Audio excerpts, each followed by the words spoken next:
Assassin's Creed was one of the biggest hit of the 2007 holiday season. We sold more than 8 million copies of the first game. And now we're just coming out with the second one. Assassin's Creed 2 is taking place in Italy this time around.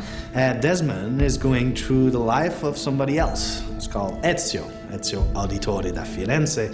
And this ancestor is now an Italian nobleman at the beginning of the game, and he'll become a master assassin throughout his adventure of Assassin's Creed 2.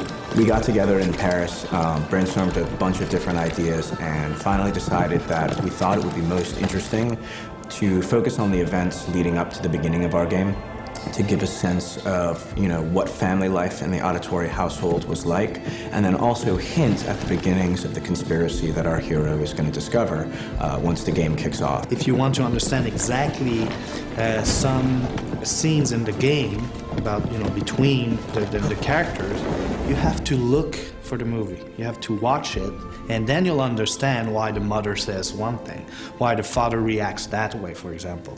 So it gives more, and it's more content. Let's talk about the corporate side of the original challenge that was proposed by Ubisoft to start on a project. Very quickly, Assassin came as a very good project to start with. The game was already started. They were working on it very hard, and the idea came to do a series of episodes as a short movie, able to be connected between each other, where background might be used directly from the game as an import to start, and after that we came with the proposition to use live actor to humanize mainly the film, and to do what we're built for. Mainly what we're used to is putting live actor on top of a CGI background. Since our story does focus a great deal, at least initially, on the concept of vengeance, became apparent to us very early on, is that for this to work,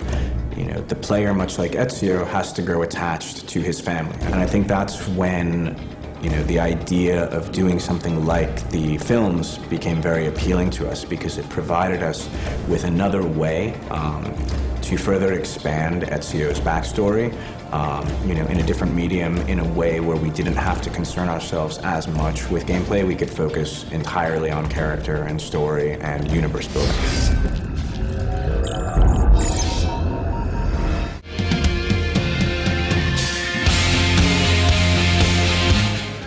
Y yo les cuento que en este momento nos encontramos en un almacén donde estamos antojadísimos de todo, ¿no? Se llama Sony Style y ustedes pueden venir acá. ¿En qué dirección estamos, Iván? Calle 122, número 18C04. Usted acá puede encontrar todo lo que tiene que ver con tecnología y videojuegos también. Encuentra la PlayStation 3, la PlayStation 2, la PSP, también encuentra televisores, MP3, audífonos, cámaras. Mejor dicho, todo lo que usted necesita está acá en Sony Style de la 122.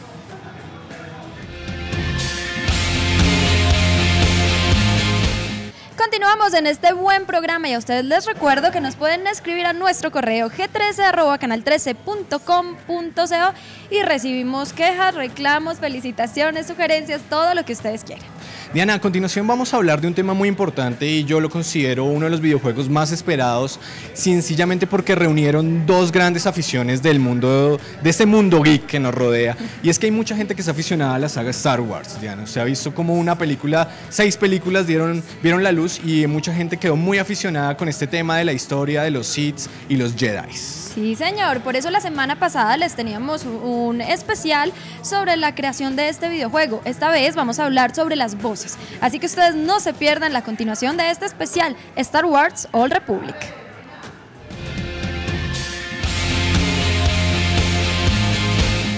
Hi, I'm Dallas Dickinson, Senior Content Producer for Star Wars The Old Republic, a new, massively multiplayer, story-driven game being developed by BioWare and LucasArts. Now, we've been talking a lot lately about the fact that this is the first ever fully voiced MMO, but we wanted to show that to you in action. So, we're going to give you a quick preview of Star Wars The Old Republic, the cinematic conversation system, as well as some of the action-packed Star Wars combat that you'll get to experience when you play the game. We're going to show you a few things here, but remember, this is a work in progress. You're going to get to see a couple of character classes, a few of our planets, and then a flashpoint in the game. I hope you enjoy. Avid fan of hunter history this side of Geonosis. And even she doesn't know exactly what the Great Hunt entails. I do know the names of every Great Hunt winner, though.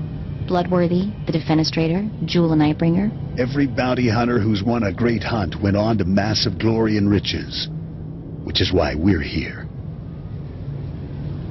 Personally, I'm just here to kill people and cause damage. There you have it, your first conversation in the Old Republic. All of our conversations are going to be like that one. Great dialogue, compelling choices, and cinematic digital acting. BioWare has been a leader over the years in putting real cinematic acting into our scenes. Now, as we approach the outside of the planet Hutta, first going to wave at somebody. That's what you do in massively multiplayer games. It's a good time to talk about our art style. We've been calling this stylized realism. The idea is to create a world that looks distinctly Star Wars, that in fact looks distinctly Star Wars in the Old Republic era, but is not tied down to photorealism. And I think you're going to see that as we show you the surface of Hutta. Hutta is the home of the Hutts, obviously. Although it wasn't originally their planet, they moved in, they enslaved the existing population, and they turned it into a bit of a toxic waste dump, as you can see with all the gases and noxious fumes in the distance. You can also see the palace of Nemro the Hutt. He is the warlord in charge of this particular section of the planet. Although in charge is a stretch, there's a lot of gangland violence, which we're going to cause. Now, obviously, the bounty hunter is a ranged class. He has a blaster at his side. He also has some rockets. The idea here is to make sure that your combat is as iconic as the story that you're playing through. So you have rockets, you have a blaster, you have some gadgets at your disposal. So you can stun someone with a quick dart there, and then if you get up close, even though you prefer range, you take care of it the way a bounty hunter would, with a really nice flamethrower. Now notice you're taking on multiple enemies at once. We want to make sure that the combat feels heroic from the beginning. You're going to be taking on 2, 3, sometimes 4 enemies at once. Again, you need to feel like a Star Wars hero from the beginning. Let's see if we can take on these last 2 guys here.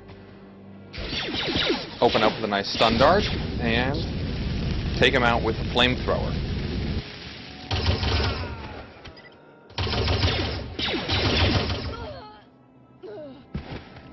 Well, there you have it, folks. That is the Bounty Hunter class on the planet Hutta.